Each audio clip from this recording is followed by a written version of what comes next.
jij er iets voor terug. Hoeveel ik van je hou. Tijd zat. Ja, dat zegt dit bloemetje. Ja, hoor. Daarom is dit bloemetje voor jou.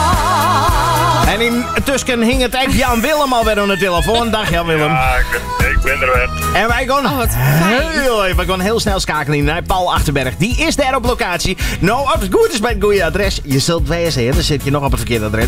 Nou ja, je weet het nooit. Maar we gaan het jaren van Paul Achterberg zelf. Paul, waar bist? Als het goed is, ben ik nou op een zwaan. Nou, dat hoop Oftewel, op de zwaan. Er zijn al wat mensen die naar buiten zijn gekomen om eens te kijken wat daar nog voor rare mensen door de straat heen lopen. Ja, kan er ook maar wij staan nog een beetje achter een hekje.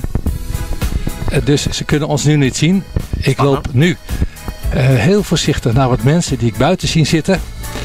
Ik zie hier zwaan 35. Je komt in de buurt. Ik kom in de buurt. Ik zie 2 fietsen en een auto, ongetwijfeld van visite. Ik zie daar ook een vlag. Dan is er vast iemand jarig. Ah, dat moet kunnen, dus, ja. Ik hoef dus ook niet aan te bellen nu. Ik zie allemaal mensen. Nee, ze zijn lekker gewoon buiten. Oh, lekker. Dat is leuk, hè? Ja, dat is leuk.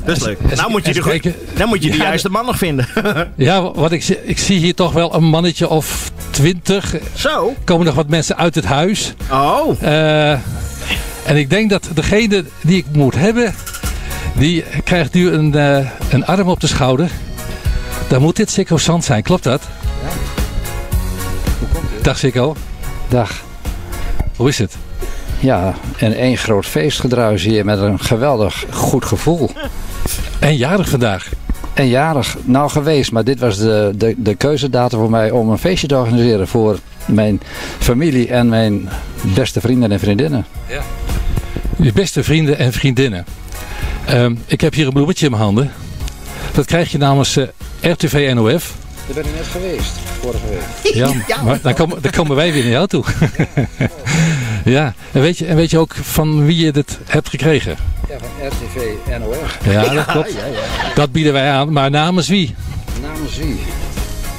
Nou, ik heb van Club 65 ben ik al in het zonnetje gezet, ook bij de bosbloemen. En van de gemeente heeft een wethouder heeft mij te woord gestaan en heeft een bloemetje gegeven. Ja. Ook niet, nee? Nee, ook niet, maar ik ga je helpen. Je hebt in de afgelopen jaren heel veel georganiseerd in Dokkum. Ja. 41 jaar heb ik begrepen. Ja, ongeveer, ja. En dat is dit keer de laatste keer geweest. Nee, want dan zou ik morgen dood zijn. Nee. Zo, lekker man. Dat is de organiserende activiteiten. Ja. Goed. Ja. Ja. Nee, het is van iemand persoonlijk. Hij kijkt nu heel bedenkelijk. Vraag even wie het stokje heeft overgedragen gekregen. Ja. Zegt, nou ga je dat niet meer organiseren? Moet iemand anders het gaan doen? Wie is dat? Jan Willem Hamstra. Kijk. Belletjes? Leon. Nee, Jan Willem Hamstra. Die heeft gezorgd dat jij dat bloemetje krijgt. Die heeft dit voor elkaar gekregen via jullie om dit en mij te overhandigen hier in de Zwaan 33. Klopt. Je moest dus weten hoe.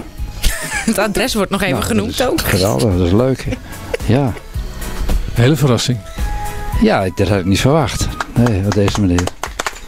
Kijk, dit is wel heel leuk. Nou, volgens mij, Jan Willem, had dit een mooi plakje kringen, zat hij aan. Helemaal vragen op het juiste moment. Binnen, op het terras of op de zolderkamer. Zomerradio straalt uit je radio.